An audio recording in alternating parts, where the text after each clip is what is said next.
Halo, Sobat Bola Bacot.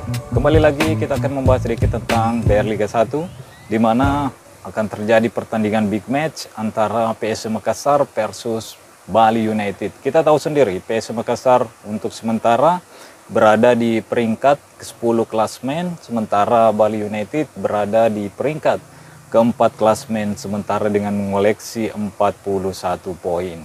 Nah, kira-kira mampukah PSM Makassar menumbangkan Bali United di kandang barunya di Stadion Batakan, atau Bali United yang berhasil membawa pulang poin dari kandang PSM yaitu Stadion Batakan ketika pertemuannya nanti pada tanggal 24 bulan 2 ini, teman-teman. Kita tahu sendiri PSM saat ini masih libur, besok akan melakoni kembali latihan, akan menjalani kembali pelatihan, dan Bali United tentunya berhasrat ingin mengalahkan PSM Makassar untuk menjaga posisinya saat ini di peringkat keempat BR Liga 1. Karena kalau Bali United kalah, tentunya posisi Bali United sangat-sangat terancam di posisi keempat dengan Persik Kediri yang ada di bawahnya, teman-teman. Begitupun PSM Makassar. Jika PSM Makassar ingin terus memperbaiki posisinya dan ingin melaju sampai ke Champions Series, tentunya PSM Makassar harus bisa mengamankan 3 poin di kandangnya dulu, teman-teman. Harus bisa mengamankan 3 poin di kandangnya. Karena masih ada 6 pertandingan tersisa untuk PSM Makassar bermain di kandang.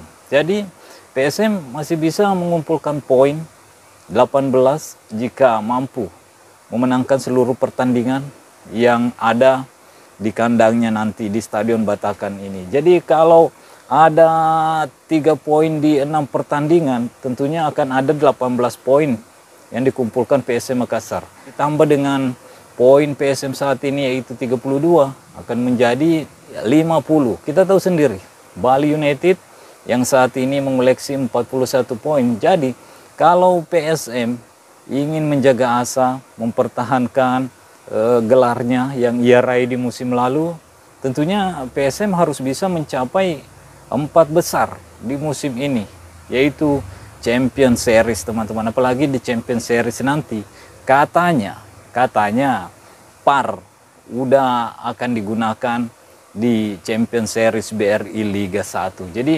ini akan menjadi nilai plus juga untuk pertandingan di Champions Series, karena teknologi yang udah kita saksikan bersama di liga-liga Eropa atau di pertandingan Piala Asia kemarin. Ya, tentunya ini akan semakin menambah menarik pertandingan yang ada di BR Liga 1, khususnya di Champions Series nanti, karena PAR udah mulai akan digunakan. Ya, mudah-mudahan ini benar-benar udah kejadian di Champions Series. PAR ini udah digunakan karena sempat ditunda karena menurut PT LIB dan PSSI ya, SDM-nya belum siap sepenuhnya. Jadi kita akan melihat tentunya apakah benar-benar PAR memang udah siap digunakan di Liga 1, khususnya di Champions Series nanti. Jadi kalau kita ingin melihat penggunaan teknologi ini di Liga 1, tentunya kita harus menunggu sampai 10 pekan lagi, teman-teman, karena ini baru memasuki pekan ke-24 dan total keseluruhan pertandingan yang ada di BR Liga 1 yaitu 34. Jadi PSM juga jika ingin terus berada menjaga asa untuk mempertahankan gelarnya, tentunya ya harus bisa memaksimalkan semua pertandingan yang tersisa di musim ini, yaitu 10 pertandingan. Dan yang pertama yang harus dilakukan PSM Makassar yaitu mengalahkan Bali United, karena Bali United juga bertekad untuk membungkam PSM Makassar di Stadion Batakan ketika berjumpa nanti, teman-teman. Karena 3 pemain dari Bali United yang sebelumnya absen karena akumulasi kartu, yaitu Jajan Mulyana, Adri Idrus, dan Ilyas Dola, itu pemain dari Timnas Thailand, udah tersedia saat menghadapi PSM Makassar. Jadi ya, ini akan menjadi pertandingan sengit, pertandingan menarik, karena ini memang partai big match. Kita tahu sendiri di 5 pertemuan terakhir PSM Makassar ya masih unggul atas Bali United, karena PSM berhasil menangkan 2 pertandingan, seri 2 pertandingan, dan PSM kalah 1 kali teman-teman. Dan yang terakhir, pertandingan terakhir, PSM kalah atas Bali United di kandang Bali United dengan skor 3-2 kalau tidak salah pada waktu itu teman-teman. Jadi kita akan menunggu seperti apa pertandingan ini nanti. Apakah benar-benar Bali United dengan hasratnya ingin mengalahkan PSM Makassar untuk mempertahankan posisinya saat ini di 4 klasemen, benar-benar bisa mewujudkan mampu mengalahkan PSM Makassar ketika berjumpa di pekan ke-25, atau sebaliknya PSM tetap tangguh di kandang barunya yaitu Stadion Batakan, karena sebelumnya PSM Makassar berhasil mengalahkan Persita Tangerang ya, dengan skor 4-0 atau 4-1, lupa saya teman-teman. Yang jelasnya striker dari PSM Makassar Adilson Silva mencetak 2 gol pada saat itu, begitupun dengan Kenzo Nambu. Artinya kita tentunya berharap Kenzo Nambu, Adilson Silva khususnya selaku ujung tombak dari PSM Makassar saat ini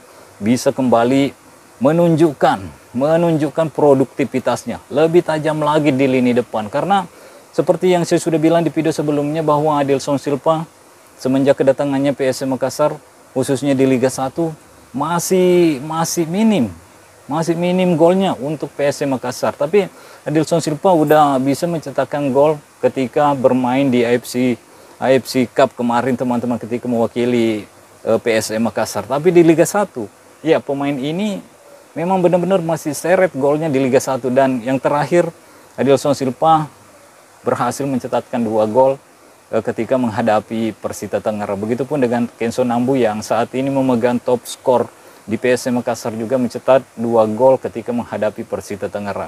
Itu yang kita harapkan. Tentunya PSM harus meningkatkan ketajamannya di lini depan dan sedikit memperbaiki pertahanan di lini belakang, karena ya kita ketika menghadapi Persita Tangerang, PSM Makassar juga mendapatkan banyak ancaman dari Persita Tangerang.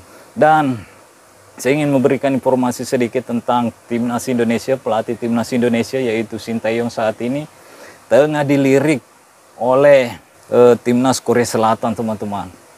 Pelatih dari Timnas Indonesia ini masuk kandidat sebagai pelatih Timnas Korea Selatan setelah pelatih Korea Selatan yang menukangi Korea Selatan ketika di Piala Asia itu, Jurgen Klinsmann, dipecat oleh PSSI-nya Korea Selatan, dan Sintayong masuk kandidat sebagai pelatih dari Korea Selatan. Dan kita akan melihat seperti apa, apakah Sintayong bisa bertahan di Timnas Indonesia atau akan mengambil langkah lain ketika selesai kontraknya bersama Timnas Indonesia. Karena kita tahu sendiri Sintayong masih akan memegang Timnas U23 untuk berlaga di Qatar juga, dan Sintayong dipatok target untuk lolos dari fase grup Piala Asia U23 teman-teman. Kita akan melihat, ini tentunya masih berita-berita dan belum valid kalau menurut saya teman-teman, dan ya kita lihat ke depannya. Mungkin sampai di sini dulu. Stay healthy, no baper-baper. Bye bye.